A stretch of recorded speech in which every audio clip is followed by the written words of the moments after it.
Agosto 20, Esther 8, verso 1 a 10, verso 3. Naquele mesmo dia, o rei Xerxes entregou à rainha Esther os bens de Amã, inimigo dos judeus. Então, Mardoqueu foi trazido à presença do rei, pois Esther havia contado ao rei que ele era seu parente. O rei tirou do dedo o anel com o selo real, que ele havia tomado de volta de Amã, e o entregou a Mardoqueu. Assim, Esther o nomeou administrador dos bens de Amã. Então Esther voltou a apresentar-se ao rei, e, caindo aos seus pés, suplicou com lágrimas que ele cancelasse o plano perverso de Amã, o Agagita, contra os judeus. Mais uma vez, o rei estendeu o cetro de ouro para Esther. Ela se levantou e ficou em pé diante dele. Disse ela: "Se parecer bem ao rei, se conto com seu favor, se o rei considerar correto e se o tenho agradado, que seja publicado um decreto anulando as ordens de Amã, filho de Amedata, o Agagita, para aniquilar os judeus em todas as províncias do rei. Pois como eu suportaria ver meu povo passar por tal calamidade? Acaso poderia assistir à destruição de minha família?" O rei Xerxes disse à rainha Esther e ao judeu Mardoqueu: "Entreguei a Esther os bens de Amã, e ele foi enforcado porque tentou destruir os judeus. Agora, enviei aos judeus um decreto em nome do rei, dizendo o que vocês acharem melhor, e selem-no com o anel do rei. Lembrem-se, porém, de que o que já foi escrito em nome do rei e selado com o seu anel não pode ser revogado." Assim, no dia 25 de junho, os secretários do rei foram convocados, e um decreto foi redigido, exatamente da forma como Mardoqueu ditou. O decreto foi enviado aos judeus, aos mais altos oficiais do rei, aos governadores e aos nobres de todas as 127 províncias, desde a Índia até a Etiópia. As ordens foram redigidas na escrita e na língua de cada povo do império, incluindo a dos judeus. Mardoqueu escreveu o decreto em nome do rei Xerxes e o selou com o anel do rei. Enviou as cartas por mensageiros montados em cavalos velozes criados nas estrebarias do rei.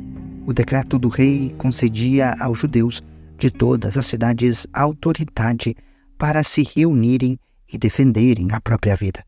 Permitia que destruíssem, matassem e aniquilassem qualquer exército de qualquer nacionalidade ou província que os atacasse, ou a seus filhos e esposas. Também permitia que tomassem os bens de seus inimigos. A data marcada para que isso acontecesse em todas as províncias do rei Xerxes era 7 de março do ano seguinte.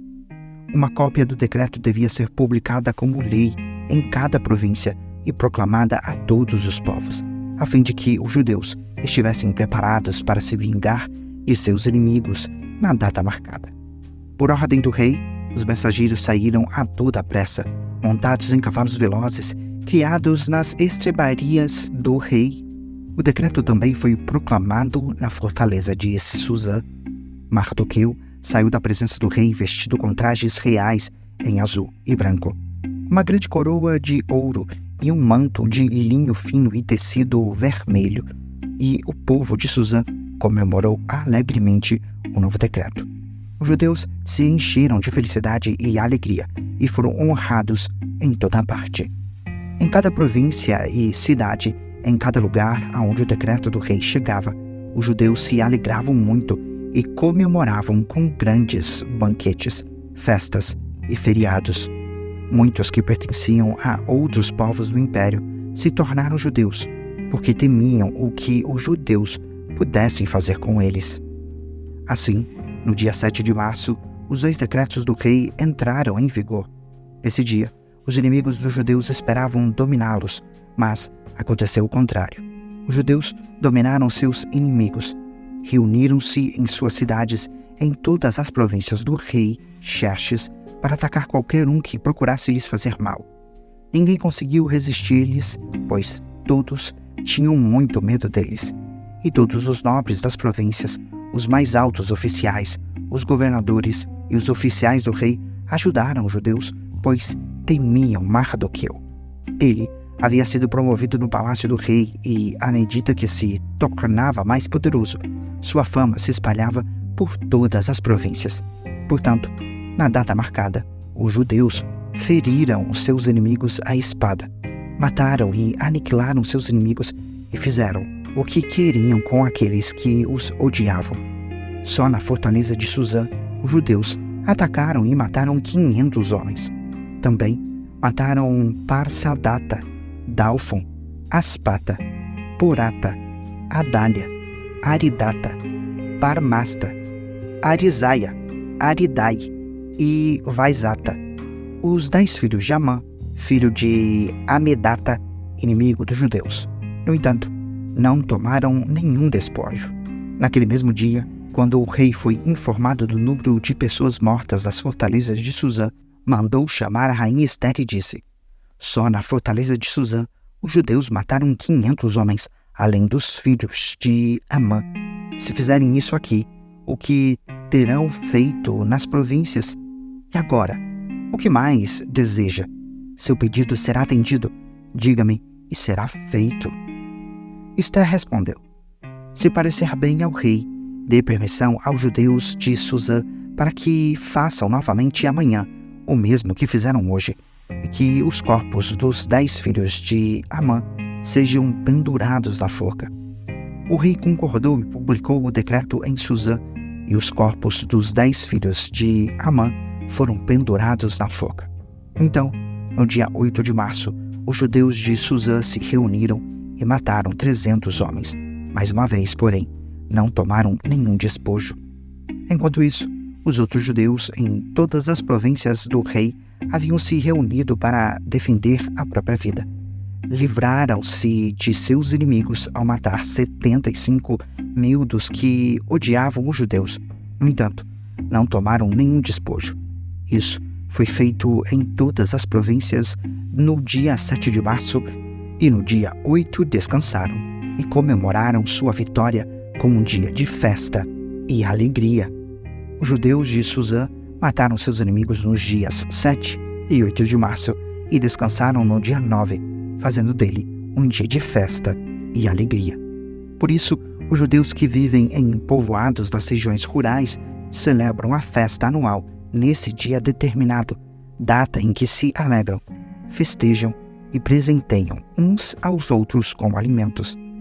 Mardoqueu registrou esses acontecimentos e enviou cartas aos judeus em todas as províncias do rei Xerxes, tanto aos de perto como aos de longe, instruindo-os a celebrar uma festa anual nesses 2 dias. Ordenou que celebrassem com festas e alegria, presenteando uns aos outros com alimento e distribuindo presentes aos pobres. Assim, recordariam a ocasião em que os judeus se livraram de seus inimigos e em que sua tristeza foi transformada em alegria e seu lamento em um dia de festa. Os judeus aceitaram a orientação de Mardoqueu e adotaram esse costume anual. Amã, filho de Amedata, o Agagita, inimigo dos judeus, havia tramado destruí-los numa data determinada pelo lançamento de sortes, chamadas Purim. Mas, quando Ester foi à presença do rei, ele publicou um decreto que fez o plano perverso de Amã se voltar contra ele. E Amã e seus filhos foram pendurados numa forca. Por isso, essa comemoração se chama Purim, palavra que se usava antigamente para lançar sortes. Assim, por causa da carta de Mardoqueu e daquilo que lhes havia acontecido, os judeus em todo o reino concordaram em dar início a essa tradição e transmiti-la a seus descendentes e a todos que se tornassem judeus. Declararam que não deixariam de celebrar anualmente esses 2 dias na data determinada. Esses dias seriam lembrados e comemorados de geração em geração, por todas as famílias, em todas as províncias e cidades do império. A festa de Purim jamais deixaria de ser celebrada pelos judeus, nem a lembrança do que havia acontecido se apagaria entre seus descendentes. Então, a rainha Esther, filha de Abiail, e o judeu Mardoqueu escreveram outra carta com toda a autoridade para confirmar a carta de Mardoqueu e estabelecer a festa de Purim. Enviaram cartas a todos os judeus das 127 províncias do Império de Xerxes, desejando-lhes paz e segurança. Essas cartas estabeleciam a festa de Purim, uma celebração anual desses dias na data determinada, conforme decretado tanto pelo judeu Mardoqueu como pela rainha Esther. O povo resolveu celebrar essa festa, assim como haviam estabelecido para si e seus descendentes os tempos de jejum e de lamentação. Assim, o decreto de Esther confirmou as orientações para a festa de Purim e tudo foi escrito nos registros. O rei Xerxes impôs tributos a todo o seu império, incluindo as distantes regiões do litoral, suas grandes realizações e o relato completo da grandeza de Mardoqueu, a quem o rei havia promovido. Estão registrados no livro da história dos reis da Média e da Pérsia. O judeu Mardoqueu ocupou o cargo mais alto do reino, abaixo apenas do próprio rei Xerxes. Era muito importante entre os judeus, que o tinham em alta consideração, pois ele continuou a trabalhar para o bem de seu povo e a buscar o bem-estar de todos os seus descendentes. 1 Coríntios 12, verso 27 a 13, verso 13. Juntos, todos vocês são o corpo de Cristo, e cada um é uma parte dele. Deus estabeleceu para a igreja, em primeiro lugar, os apóstolos, em segundo, os profetas, em terceiro, os mestres, depois, os que fazem milagres, os que têm o dom de cura, os que ajudam outros, os que têm o dom de liderança, os que falam em diferentes línguas. Somos todos apóstolos? Somos todos profetas? Somos todos mestres? Todos nós temos o poder de fazer milagres? Todos temos o dom de cura? Todos temos a capacidade de falar em diferentes línguas? Todos temos a capacidade de interpretar o que é dito? Portanto, desejem intensamente os dons mais úteis. Agora, porém, vou lhes mostrar um estilo de vida que supera os demais. Se eu falasse as línguas dos homens e dos anjos, mas não tivesse amor, seria como um sino que ressoa ou um símbolo que retine.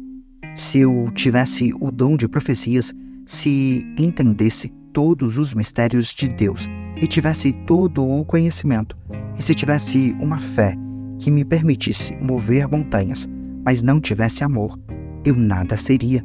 Se desse tudo o que tenho aos pobres e até entregasse meu corpo para ser queimado e não tivesse amor, de nada me adiantaria. O amor é paciente e bondoso. O amor não é ciumento, nem presunçoso. Não é orgulhoso, nem grosseiro.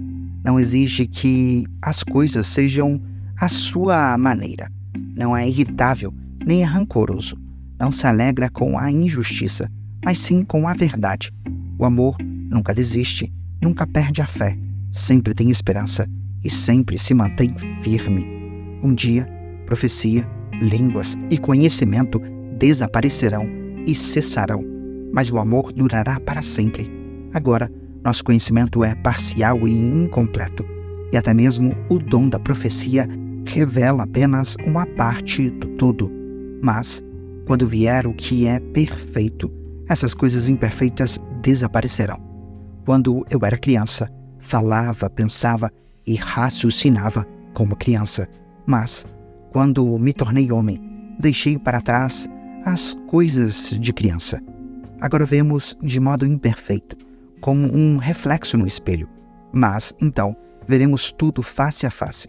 Tudo que sei agora é parcial e incompleto, mas conhecerei tudo plenamente, assim como Deus já me conhece plenamente. 3 coisas, na verdade, permanecerão: a fé, a esperança e o amor, e a maior delas é o amor. Salmos 37, versos 1 a 11. Salmo de Davi. Não se preocupe com os perversos, nem tenha inveja dos que praticam o mal, pois, como o capim, logo secarão, e como a grama verde, logo murcharão. Confie no Senhor e faça o bem, e você viverá seguro na terra e prosperará. Busque no Senhor a sua alegria, e Ele lhe dará os desejos de seu coração. Entregue seu caminho ao Senhor, confie nele, e Ele o ajudará. Tornará a sua inocência radiante como o amanhecer, e a justiça de sua causa como o sol do meio-dia. Aquiete-se na presença do Senhor, espere nele com paciência. Não se preocupe com o perverso que prospera, nem se aborreça com seus planos maldosos. Deixe a ira de lado, não se enfureça.